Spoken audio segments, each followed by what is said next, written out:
Thank you, Mr. President. Mr. President and members, I rise to speak in opposition to Senate Bill 1. Members, excellence in education at all levels and increased in its funding, affordability, and accessibility always have been among my highest priorities in the Texas Senate. If public education were fully funded and our teachers were paid adequately, perhaps then we could afford to discuss vouchers for private education. The underlying difference is that access to public education is a right, while choosing private education is a privilege. As a graduate of Ursuline Academy in Laredo and an ardent supporter of the Ursuline nuns, I strongly support private education, but am equally passionate about improving our public schools.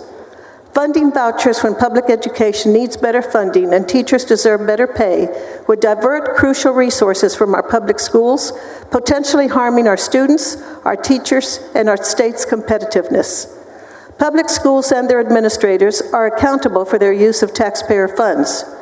Private schools, by comparison, may have varied accountability standards, leading to questions about using public money without accountability to the taxpayers who provide those funds.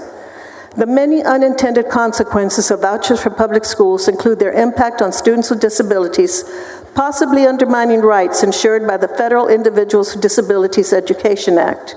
What's more, the $10,000 offered under this bill are not enough to cover the average annual private school tuition, let alone transportation and other fees. This bill would primarily benefit persons from middle and upper class backgrounds, not low-income families. Every student deserves access to an excellent education. Parents have a right to expect that from our public schools and to choose a private alternative that by definition is funded privately, not with public funds. Accordingly, I will respectfully vote no and appreciate those who will do the same. Thank you, Mr. President and members.